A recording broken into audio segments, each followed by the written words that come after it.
4 de agosto, nós estamos iniciando o nosso módulo 3.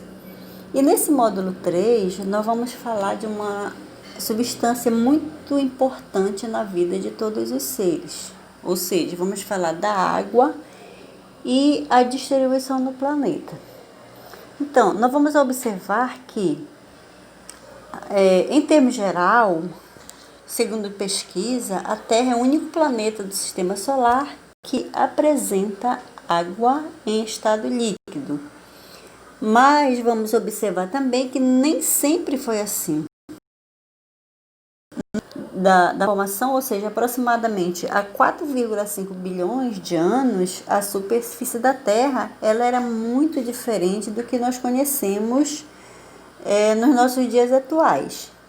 Então, como que isso aconteceu? Então, a Terra ela foi sofrendo resfriamento e permitindo assim a formação das rochas, mares e oceanos. A partir daí nós vamos observar que a água ela é encontrada no estado líquido em diversos ambientes. Nós podemos encontrar na terra, nos rios, lagos, mares, assim como em diversas situações do nosso cotidiano. Por exemplo, nos nossos alimentos, né? Algumas frutas assim que você vê que contém bastante água. Então, a presença da água nos nossos alimentos. Já a água no estado sólido, ela pode ser observada geralmente em ambiente onde predominam as baixas temperaturas. No caso, as geleiras, a neve, os icebergs e as calotas polares. São os exemplos de água no estado sólido. No nosso cotidiano, nós vamos perceber também a presença da água no estado gasoso, nos ambientes que frequentamos.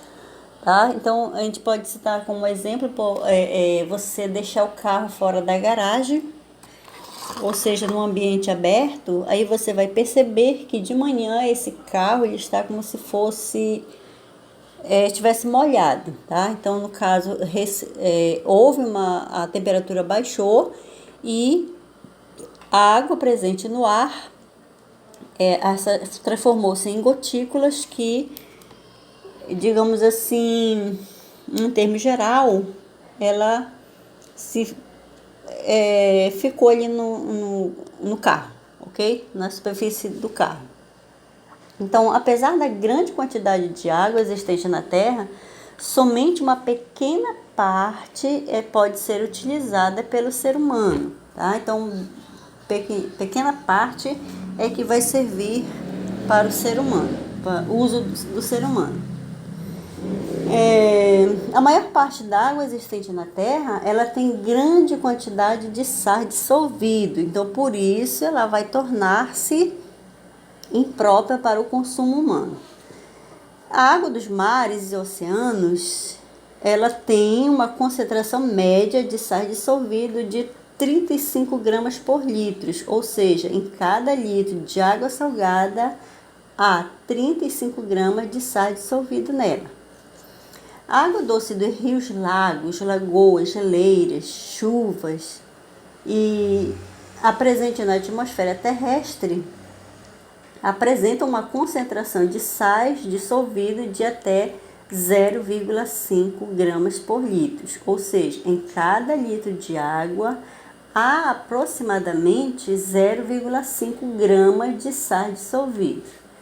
Então, a água dos rios ela precisa ser tratada para se tornar potável. Então, nós sabemos que existe, digamos, nós que moramos nas cidades, existem empresas que elas são responsáveis pela captação e tratamento da água para que essa água possa chegar nas nossas casas, tá?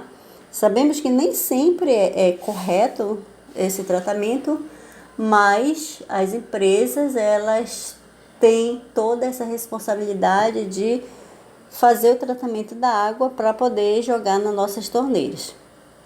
Então, como é possível observar, nós observamos no caso na página anterior, a quantidade de água doce na Terra, ela é reduzida. Então, comparada à quantidade de água salgada, além disso, em torno de 68,9 de água doce encontradas em geleiras, em subsolo, no caso subsolo gelado, né, e coberturas permanentes de gelo, ou seja, indispensável ao consumo humano. Lá na página 212 do seu livro, você vai observar um gráfico onde 29,9% são de águas subterrâneas e o restante aí, no caso, são de água doce, tá?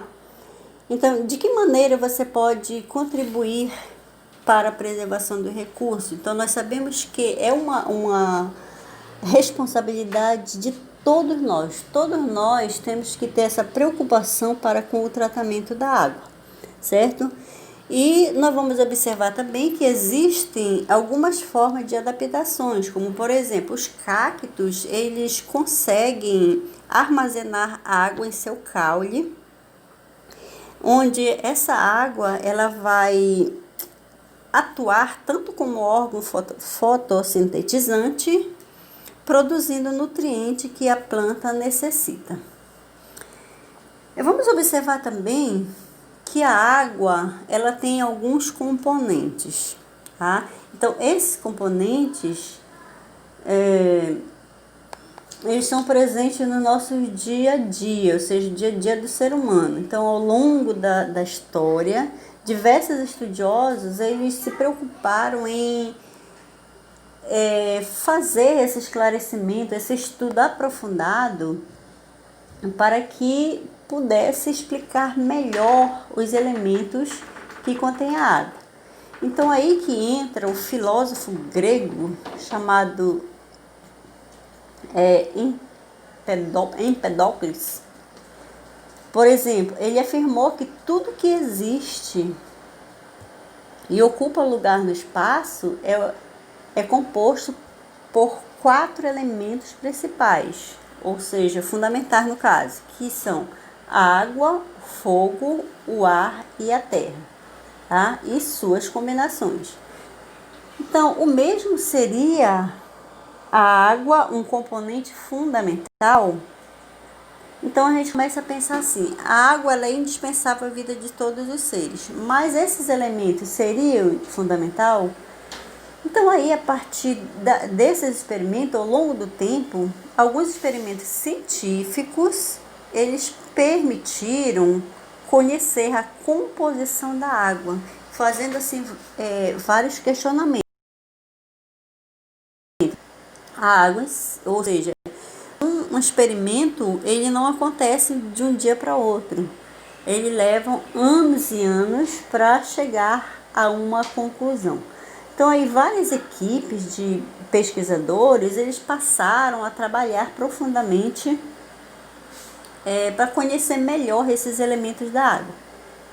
Então, apesar de conhecer a combinação da água, Lavoisier ele não conseguiu determinar a proporção em que os gases combinam para formar a molécula de água. Então, foi somente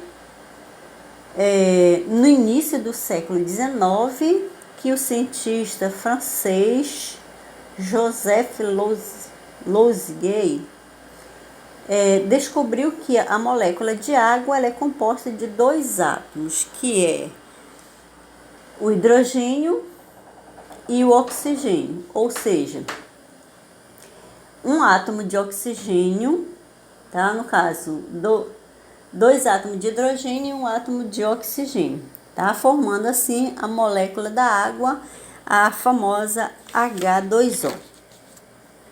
E além do mais, a gente vai observar ao longo dos nossos estudos, isso vai ficar para a próxima aula, a gente vai falar dos estados físicos da água. Vamos ver como é que se comportam esses estados físicos, quais são as características principais, tá? Então, por hoje, a gente a gente abordou essa introdução da água, a importância da água à nossa vida e também a grande responsabilidade que é de todos nós. E eu vou deixar um exercício para vocês sobre o assunto abordado para a nossa próxima aula. Obrigada pela atenção e até a próxima.